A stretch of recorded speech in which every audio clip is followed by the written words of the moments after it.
Hello everyone, कैसे हो? तो आज स्टार्ट करने जा रहे हैं इस मैटर्स अराउंड अस प्योर का एक नया लेक्चर नंबर 02। और इस क्लास में एलिमेंट्स के बारे में कुछ डिस्कस करेंगे। कौन कौन सा एलिमेंट्स जो कि हमारे लिए इंपॉर्टेंट है क्लास 9 में, उसके बारे में देखेंगे। तो कुछ एलिमेंट्स हैं, तो जो स्टार्टिंग का 10 एलिमेंट्स है उसको यहाँ पर हम लिखे हैं, जो कि आपको क्लास 9 में यूजेबल है। क्लास 9 के लिए ये जो 10 एलिमेंट्स है वो आपका मोर देन सफिशिएंट है। तो कौन कौन सा 10 एलिमेंट्स है उस पर बात करेंगे। सबसे फर्स्ट एलिमेंट्स है हाइड्रोजन।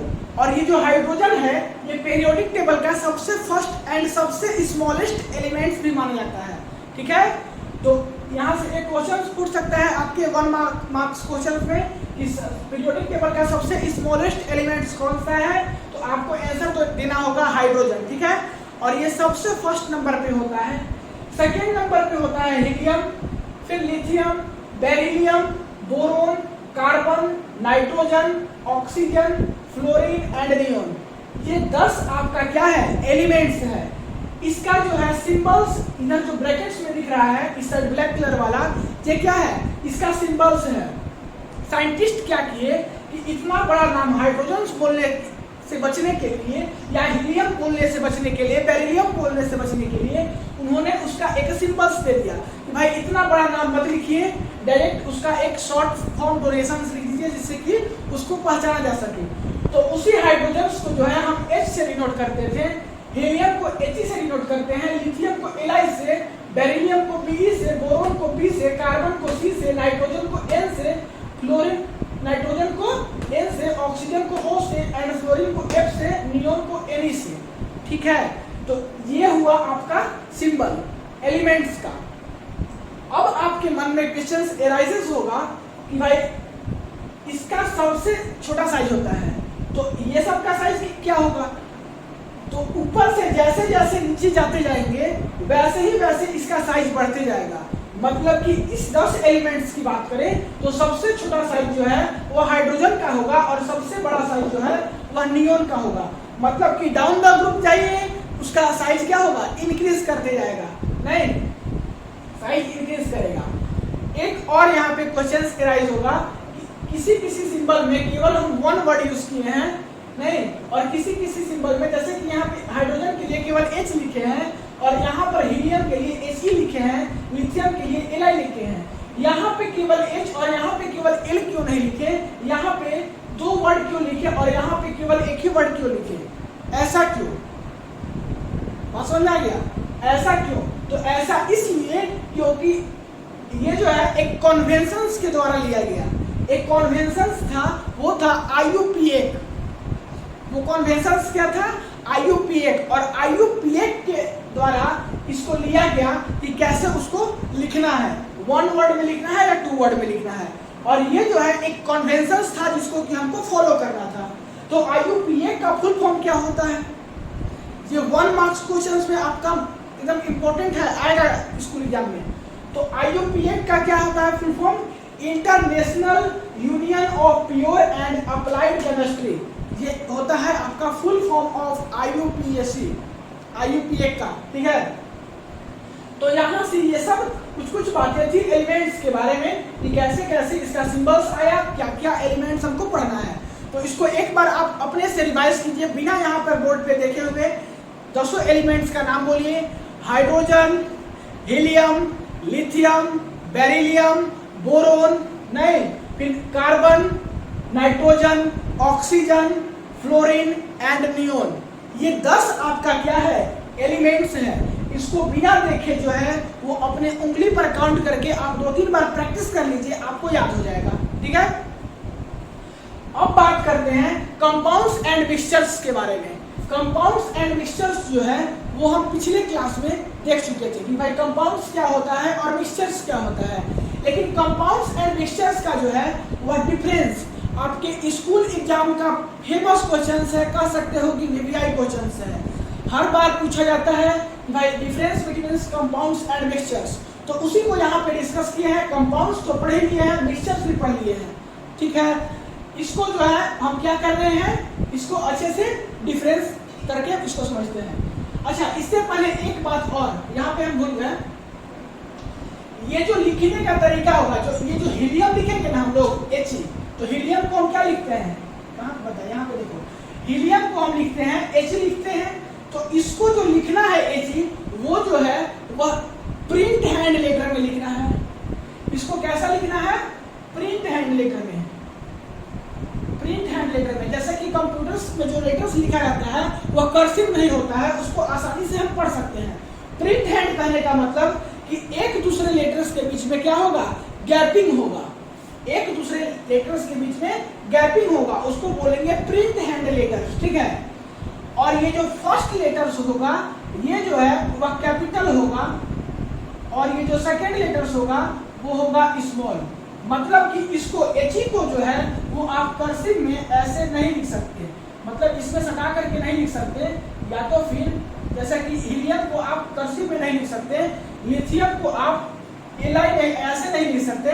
ये जो है वो हमेशा ऐसे लिखा जाएगा प्रिंट हैंड लेटर में, मीन्स कि एक दूसरे लेटर्स के बीच में स्प्रेड आउट होगा, और फर्स्ट लेटर्स आपका कैपिटल्स, सेकेंड लेटर्स जो है आपका स्मॉल होगा, ठीक है। तो ये चीज बात भूल गए थे बताना, बता दिए। तो ये दोनों में क्या करते हैं, हम डिफरेंस देखते हैं, ये दोनों में डिफरेंस देखते हैं। तो कंपाउंड्स एंड मिक्सचर्स को एक एक करके देखते हैं।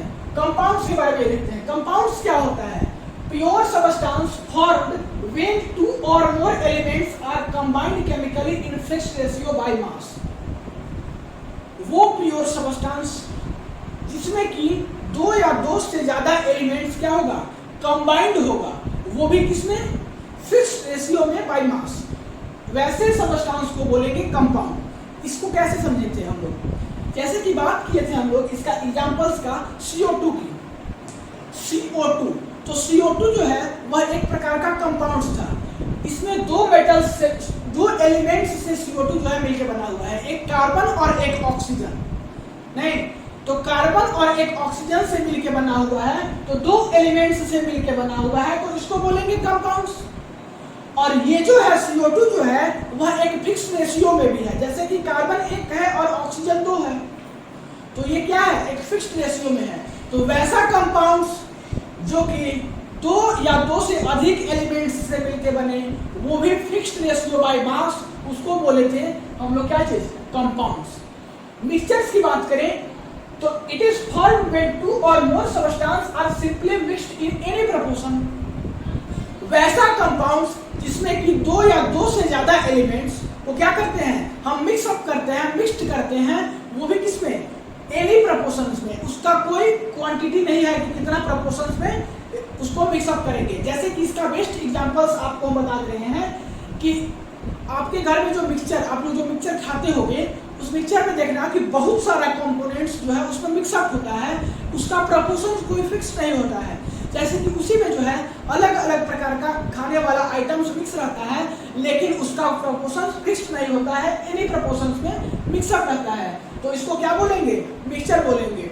या इसका एक और एग्जांपल समझ लीजिए, एक ग्लास वाटर और इसमें वन चम्मच जो है शुगर डाल दीजिए, या दो चम्मच शुगर डाल दीजिए, 3 चम्मच शुगर डाल दीजिए, क्या पता चलता है चीनी और पानी तो घुल जाता है, नहीं, तो चीनी और पानी घुल जाता है, लेकिन उसका प्रोपोर्शंस पता नहीं चल पाता कि किसका कितना प्रोपोर्शंस उसमें मिला है। तो एनी रेशियो में इसको आप मिला सकते हो। सेकेंड डिफरेंस की बात करें तो compounds are always homogeneous uniform compositions.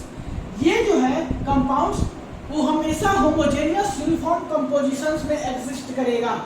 Homogeneous uniform compositions कहने का मतलब कि आपस में क्या हो जाएगा, मिल जाएगा। नहीं, मिक्सचर्स में भी होमोजेनियस और हेट्रोजेनियस, ये जो है वह होमोजेनियस भी हो सकता है मिक्सचर्स, और हेट्रोजेनियस भी हो सकता है।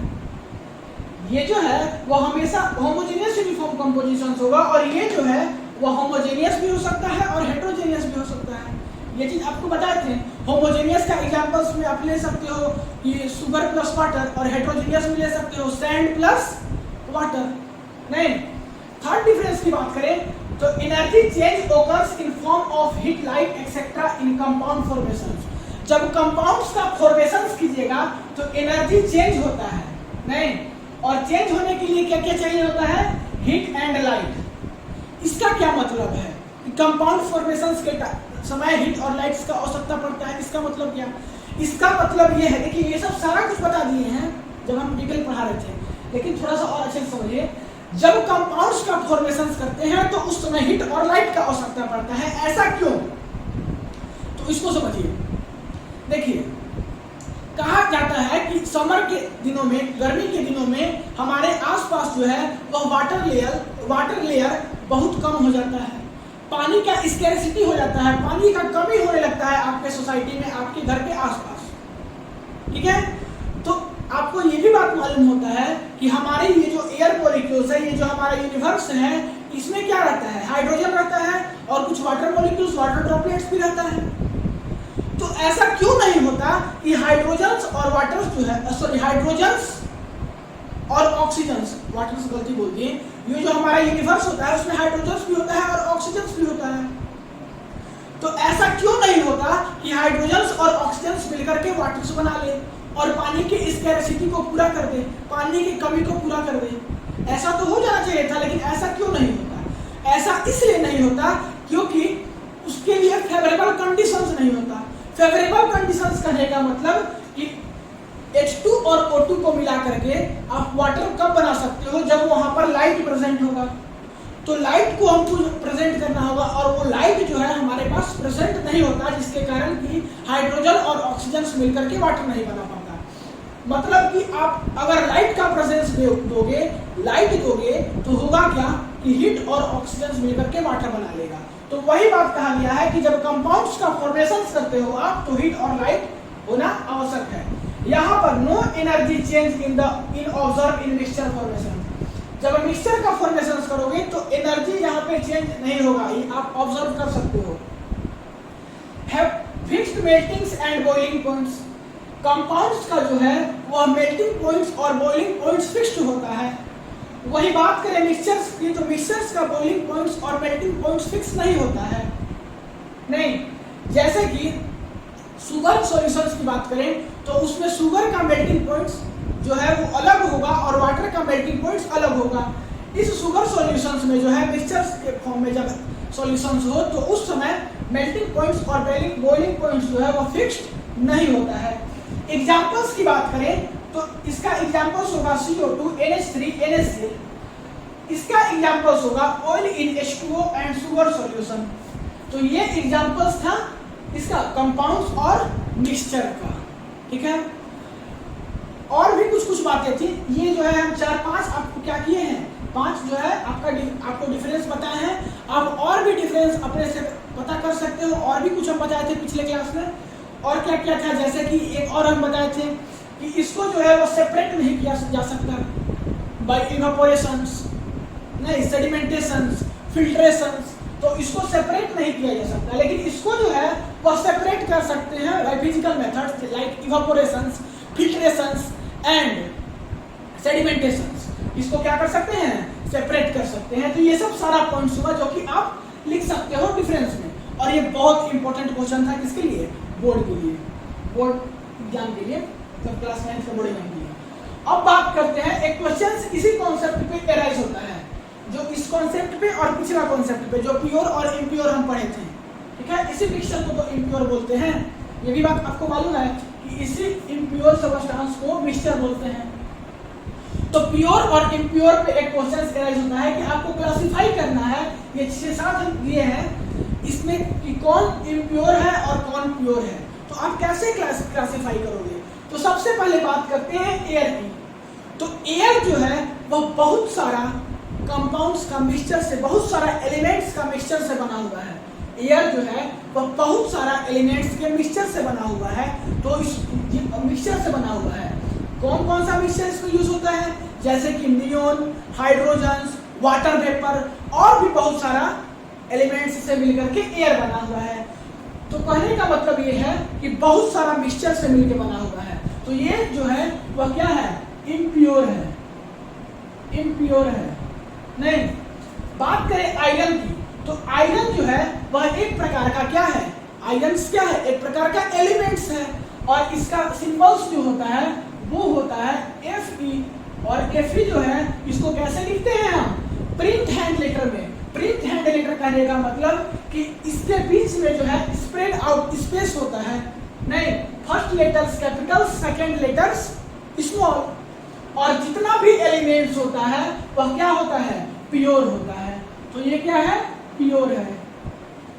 बात करें NaCl की, तो NaCl क्या है, तो अभी तुरंत एग्जांपल पढ़ें कि NaCl जो है वह क्या होता है, कंपाउंड्स होता है, और जितना भी कंपाउंड्स होता है वो क्या होता है, प्योर होता है। तो ये भी क्या है, प्योर है। अब बात करते हैं मिल्क की। मिल्क, ये जो मिल्क होता है ये बहुत सारा मिक्सअप से बनता है। कौन कौन चीज का मिक्सअप से, जैसे कि मिल्क में जो है वो शुगर भी होता है, कैल्शियम भी होता है, और जो दूध बेचने वाले होते हैं वो क्या करते हैं कि उसमें पानी भी डाल देते हैं, वाटर भी डाल देते हैं। तो बहुत सारा एलिमेंट्स का मिक्सअप से बनता है मिल्क, बहुत चीज को मिक्स करके बनता है मिल्क, और ये बहुत सारा मिक्सअप से बनता है, तो ये मिक्सचर है, और मिक्सचर्स को ही बोलते हैं हम इम्प्योर। ठीक है। अब बात करते हैं लेड की। ये जो लेड है, जब आप पीरियोडिक टेबल में आप लेड को देखोगे तो ये एक एलिमेंट्स है पीरियोडिक टेबल में, आपको खोजने के मिल जाएगा, और इसका सिंबल होता है Pb। Pb ये भी किसमें होगा, प्रिंट हैंड लेटर्स में, और इसके बीच में स्प्रेड आउट स्पेस होगा। तो ये क्या है, एलिमेंट्स है, और जितना भी एलिमेंट्स होता है वो होता है प्योर। ठीक है। अब नेक्स्ट जो है वो है 22 कैरेट्स गोल्ड। 22 कैरेट गोल्ड कहने का मतलब क्या, तो इसको सॉल्व करने से पहले थोड़ा सा इसके पीछे का हम कॉन्सेप्ट बता देते हैं। जो प्योर गोल्ड होता है वो 24 कैरेट गोल्ड होता है। ठीक है। जो प्योर गोल्ड होता है वह 24 कैरेट गोल्ड होता है, और जो 24 कैरेट गोल्ड होता है, गोल्ड का होता क्या है, गोल्ड का ज्वेलरीज बनता है, जो कि आपके घर में सभी लोग यूज करते होंगे ज्वेलरीज को। तो गोल्ड का बनता है ज्वेलरीज, और जो प्योर गोल्ड होता है वो होता है 24 कैरेट्स। तो जो 24 कैरेट्स गोल्ड होता है वह बहुत ज्यादा सॉफ्ट होता है, और बहुत ज्यादा सॉफ्ट होने के कारण जब उसका हम ज्वेलरी बनाते हैं तो वो आसानी से ब्रेक हो जाएगा, क्योंकि बहुत ज्यादा सॉफ्ट है 24 कैरेट्स गोल्ड। तो वो आसानी से ब्रेक ना हो, मतलब आसानी से वो टूटे ना, ज्वेलरी आसानी से बन जाए, उसका अलग अलग डिजाइन बन जाए, अलग अलग मॉडल बन जाए, उसके लिए क्या करते हैं कि इस 24 कैरेट्स गोल्ड को उसमें कुछ मिक्सअप करते हैं, कुछ मिक्सअप करके और उसके सॉफ्टनेस को डिक्रीज करते हैं, उसमें कुछ हार्डनेस लाते हैं, जिसके कारण की जो है ज्वेलरी आसानी से टूटे ना, ब्रेक ना हो। तो उसमें क्या चीज मिक्स करते हैं, उसमें मिक्स करते हैं हम सिल्वर, कॉपर, ये सब क्या करते हैं, मिक्स करते हैं। और जब 24 कैरेट्स गोल्ड में सिल्वर और कॉपर मिक्स कर देंगे तो जो गोल्ड होगा उसी गोल्ड को बोलेंगे 22 कैरेट्स गोल्ड। और इसी गोल्ड्स का जो है आपके घर में ज्वेलरी बनाने में यूज आता होगा। आपके घर में नहीं, सुनार लोग ज्वेलरी बनाते हैं, आप लोग घर में यूज करते होंगे ज्वेलरीज का। तो ये 24 कैरेट गोल्ड से 22 कैरेट्स गोल्ड कैसे बना ये देख लिए। इसमें हम गोल्ड में मिक्सअप किए क्या क्या चीज, सिल्वर और कॉपर मिक्स करके और 22 कैरेट्स गोल्ड बनाए। तो 22 कैरेट्स गोल्ड जो है वह क्या है, प्योर है या इम्प्योर है। तो अभी देखें कि 22 कैरेट्स गोल्ड जो है वह बहुत सारा मिक्सअप से बना है, लाइक कॉपर, सिल्वर, गोल्ड, तो बहुत सारा चीज का मिक्सअप से बना है। तो ये एक मिक्सचर है, और जितना भी मिक्सचर होता है वह क्या होता है, इम्प्योर होता है। क्लियर। अब बात करते हैं कि शुगर सॉल्यूशंस की। शुगर सॉल्यूशंस क्या होता है, तो शुगर सॉल्यूशंस जो है यहाँ पे देखिए, अभी तुरंत हम बात किए थे एग्जांपल्स में। शुगर सॉल्यूशन जो है वह मिक्सचर्स का एग्जांपल्स है, और जितना भी मिक्सचर्स होता है वह क्या होता है, इम्प्योर होता है। ठीक है। अब एक और नया डेफिनेशन है जो कि आपके लिए नया है। यहाँ पे डेफिनेशन है, मिक्सचर ऑफ 2 और more metals is called alloy. 2 और 2 से ज्यादा मेटल्स का जब हम मिक्सअप करेंगे तो क्या बनेगा, एलॉय बनेगा। ये एलॉय का एक डेफिनेशन है कि मिक्सचर्स ऑफ 2 और more metals that we call that alloy. तो इसको कैसे समझेंगे, 22 कैरेट्स गोल्ड जो था इसमें जो है वह 2 या 2 से अधिक मेटल्स मिक्सअप है, जैसे कि गोल्ड हो गया, सिल्वर हो गया, कॉपर हो गया। तो तो दो तीन मेटल्स से मिलकर के ये बना है 22 कैरेट्स गोल्ड। तो ये जो है वह क्या है, एलोय है। ये जो है वह क्या है, एलोय है। तो 22 कैरेट्स गोल्ड को आप एलोय कह सकते हो। तो ये था एलोय का डेफिनेशंस, ठीक है। तो यहीं पे हम करते हैं इस क्लास को समाप्त। इसको वीडियो को पॉज करके नोट कर लीजिए। मिलते हैं अगले क्लास में, तब तक के लिए बाय बाय। पढ़ाई करते रहे, ऑल द वेरी बेस्ट।